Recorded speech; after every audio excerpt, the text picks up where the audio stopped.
यहाँ पर पधारे हुए हमारे मीडिया के दोस्तों, सारे नाम लेने की वजह से यही बेहतर होगा कि जो कोई इस स्टेज पे बैठे हैं सभी को मैं नमस्ते करते हुए अपना 4 शब्द आपके सामने रखूंगा। आज की ये जो बैठक हुई ये बहुत ही ठीक ढंग से सभी पार्टियों ने मिलकर चलाया। इसका उद्देश्य क्या था ये तो उद्धव ठाकरे जी ने कहा है और हम इसकी कोशिश बहुत दिन से कर रहे हैं। जब मैं बेंगलोर में था उस वक्त भी जो वहां पर मीटिंग हो गई थी, इससे पहले पटना में हो गई थी।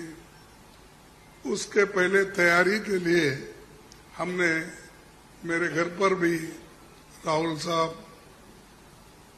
और नीतीश साहब, तेजस्वी और हमारे पवार साहब सभी मिलके एक बार बात किए।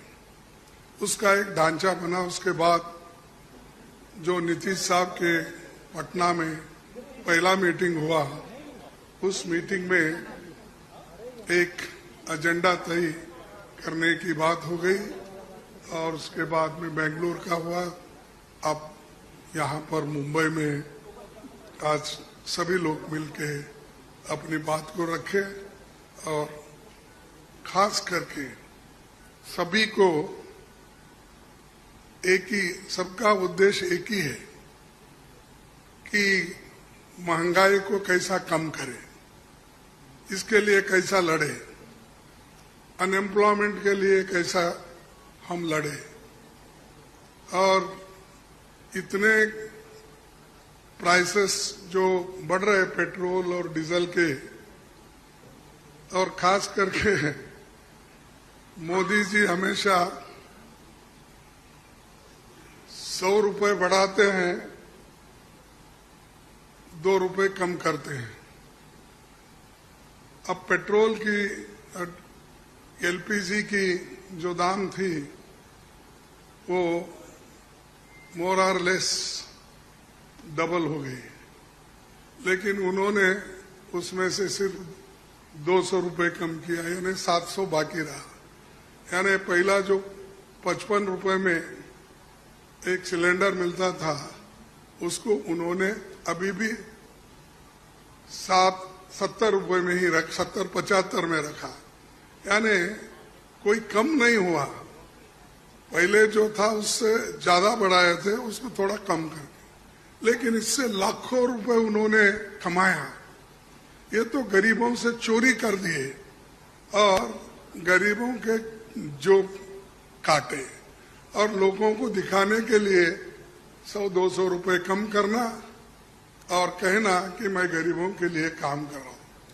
मोदी साहब गरीबों के लिए कभी भी काम नहीं करेंगे, ये यकीन मैं दिलाता हूं, क्योंकि उनकी हमेशा यही रणनीति रही है कि गरीबों के खिलाफ काम करते हैं। बड़े बड़े उद्योगपति के साथ वो मिलजुल के चलते हैं।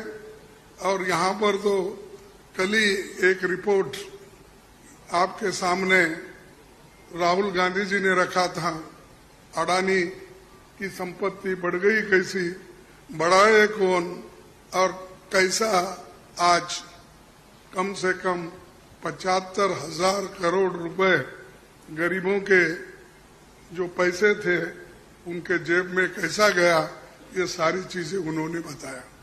तो ये जो है इसके खिलाफ लड़ने के लिए, और उनको जो पैसा जा रहा है हमारा गरीब का, तो उसको रोकने के लिए इंडिया जीतना जरूरी है।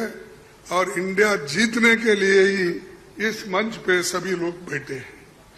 तो इसीलिए हम एक जो तय किए हैं, जो रेजोल्यूशन भी हम आप देखे हैं, और उसी ढंग से उस रेजोल्यूशन पे काम करेंगे हर जगह मीटिंग करेंगे, हर स्टेट कैपिटल में हम जाएंगे और जो ये मुद्दे हैं, इन्फ्लेशन का हो, अनएम्प्लॉयमेंट का हो, हर चीज की जो बढ़त हो रही उसका हो, और ऑटोनोमस बॉडीज को सत्यानाश कर रहे हैं।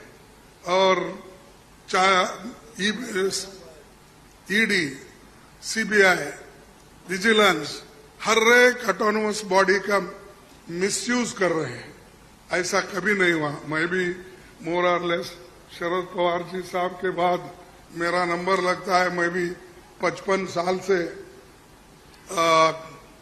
पॉलिटिक्स में हूं और 52 साल से एमएलए, एमपी, राज्यसभा का मेंबर हूं। मैं ऐसा नहीं देखा, कोई ऐसा चीफ मिनिस्टर किया नहीं ऐसा।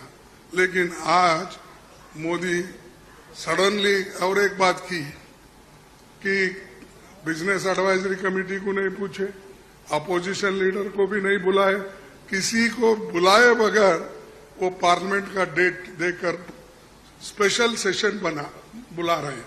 अरे स्पेशल सेशन, मणिपुर जल रहा था तो आपने नहीं बुलाया, कोविड के वक्त नहीं बुलाया, जब आप चाइना अपनी जमीन हड़प कर ले रही है, कब्जा कर लिए, उसके लिए नहीं बुलाया।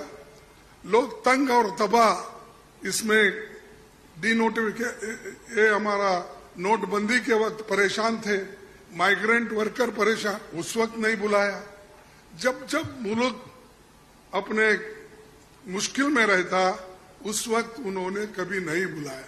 अब क्यों बुलाया मुझे मालूम नहीं, आज का एजेंडा क्या है उनका मालूम नहीं। तो ये देश चलाने की रीत नहीं है, ये आहिस्ता आहिस्ता डिक्टेटरशिप की तरफ जा रहे हैं। और ये ध्यान में रखना चाहिए कि कभी